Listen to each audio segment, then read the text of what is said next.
அன்பான நேயர்களே, ஒருவருடைய பிறந்த ஜாதகத்தில் லக்னத்திலிருந்து எண்ணி வர 5ஆம் இடம், அது வயிற்றை குறிக்கக்கூடியது.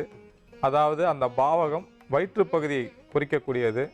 அந்த 5ஆம் இடத்து அதிபதி புதன், சுக்கிரன், குரு போன்ற அதிபதிகளோடு தொடர்பு பெற்று 6, 8, 12 மறைந்தாலோ அல்லது காற்று ராசியில் போய் அமரும் பொழுது அந்த வயிற்று பகுதியில் தொப்பை ஏற்படுவதற்கு வாய்ப்பு உண்டு. ஒருவருக்கு தொப்பை அதிகமாக வந்துவிட்டால் அதிகமான அசதி, சோம்பல், எந்த ஒரு வேலையும் சுறுசுறுப்பாக செய்ய முடியாது, காலதாமதமாகும் போன்ற பல பிரச்சனைகள் வந்துவிடும். தொப்பையை நோய் மூட்டை என்றே நாம் சொல்லலாம். தொப்பை அதிகமாக இருப்பவர்கள் நோயாளிகள். அதனால் தொப்பை குறைந்தால் உடல் அழகு பெறும், எந்த ஒரு வேலையும் சுறுசுறுப்பாக செய்ய முடியும். ஒரு சிறிய தூரம் போக வேண்டுமானாலும் வாகனத்தை எடுத்துக்கொண்டு போக வேண்டிய சூழ்நிலை ஏற்படும்.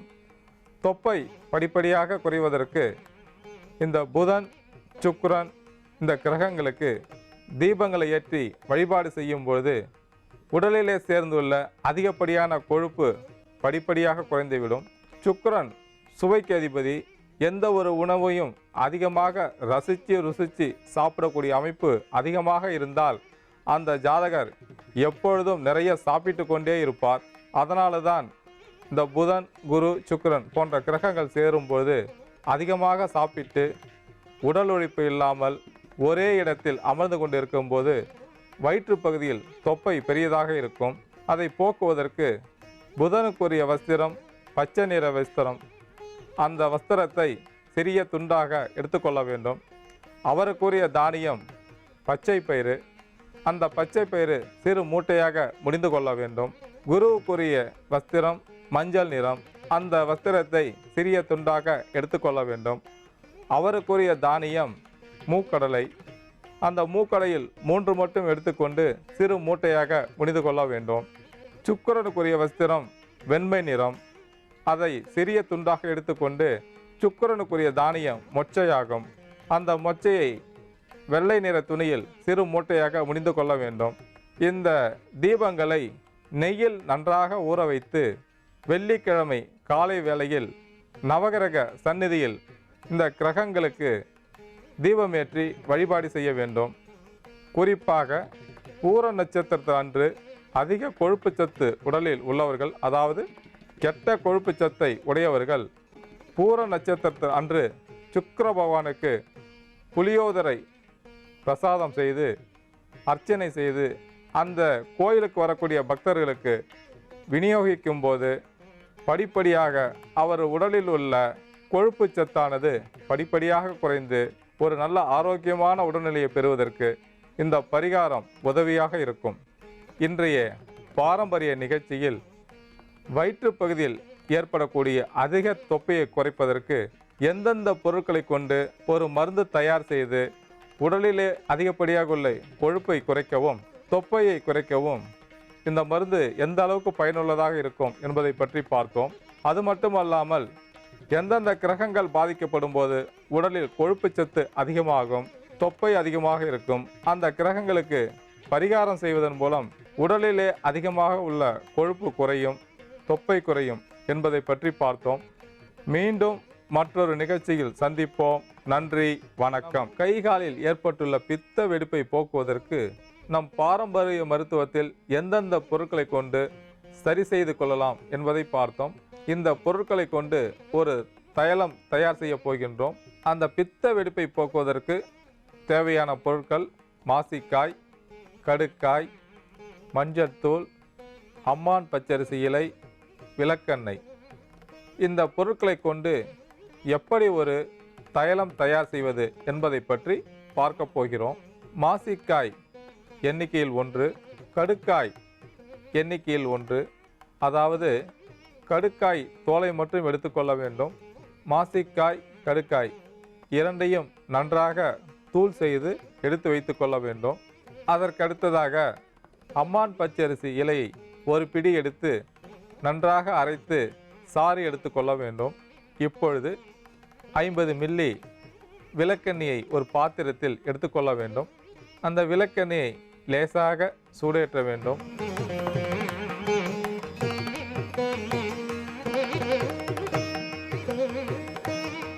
எப்பொழுது நாம் ஒரு தைலம் தயார் செய்தோமானாலும் அந்த தைலத்தை சிறு தீயில் வைத்து தயார் செய்ய வேண்டும். அப்பொழுதுதான் அந்த தைலம் மிகுந்த மருத்துவ குணத்தை உடையதாக இருக்கும். அந்த விளக்கெண்ணெய் லேசாக சூடேறும் சமயத்தில் அம்மான் பச்சரிசி இலையின் சாற்றை 2 தேக்கரண்டி சேர்க்க வேண்டும்.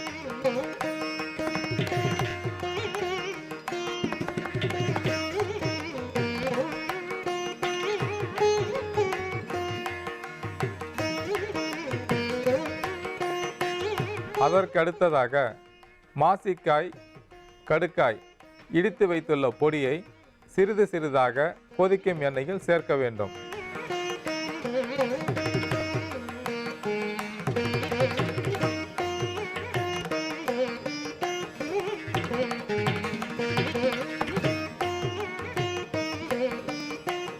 அதற்கடுத்ததாக மஞ்சள் தூள் ஒரு 1/4 தேக்கரண்டி சேர்க்கவும்.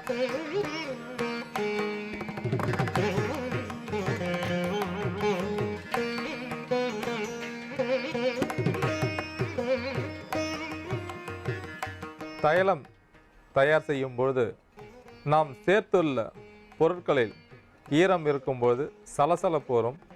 அந்த சலசலப்பு குறைந்தவுடன் அந்த தைலத்தை இறக்கி எடுத்து வைத்து கொள்ள வேண்டும். நாம் இப்பொழுது கை கால்களில் ஏற்படக்கூடிய அந்த வெடிப்பை போக்குவதற்கு ஒரு தைலத்தை தயார் செய்து கொண்டிருக்கிறோம். இந்த தைலத்தை வடிகட்டாமல் அப்படியே எடுத்து வைத்து கொள்ள வேண்டும்.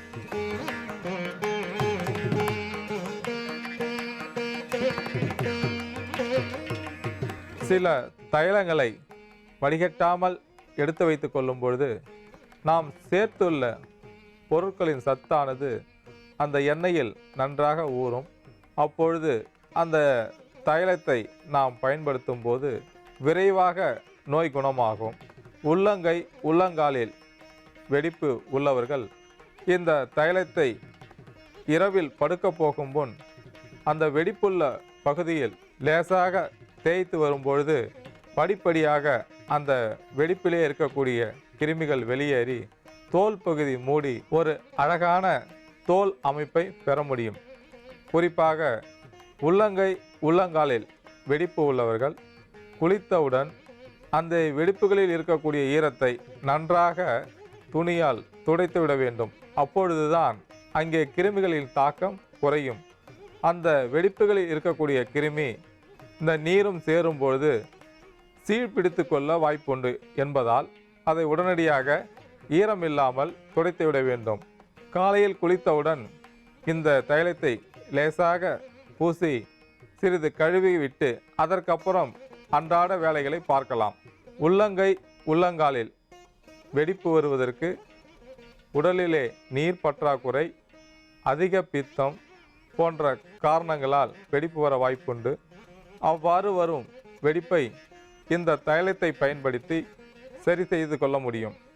அவ்வாறு வரும் வெடிப்பை இந்த தைலத்தை பயன்படுத்தி சரி செய்து கொள்ள முடியும்.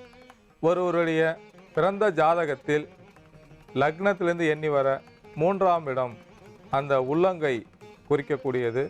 அதை போல 12ஆம் இடம் பாதத்தை குறிக்கக்கூடியது.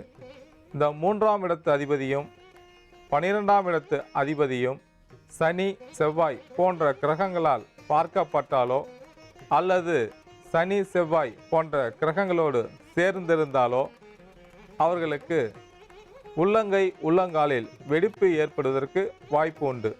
ஏனென்றால் செவ்வாய் இரத்தத்திற்கு அதிபதி, சனி ஒரு குளிர்ச்சியான கிரகம். செவ்வாய், சனி சேர்ந்து நில ராசியில் அமரும் பொழுது கை கால்களில் வெடிப்பு ஏற்படுவதற்கு வாய்ப்பு உண்டு. ஆகையால் இந்த செவ்வாய், சனி ஆகிய கிரகங்களுக்கு செவ்வாய்க்கிழமையில் தீபம் ஏற்றி வழிபாடு செய்யும் போது உள்ளங்கை, உள்ளங்காலில் அதிக வெடிப்பால் கஷ்டப்படுகிறவர்களுக்கு இந்த பரிகாரம் உதவியாக இருக்கும். செவ்வாய்க்குரிய தானியம் துவரையாகும்.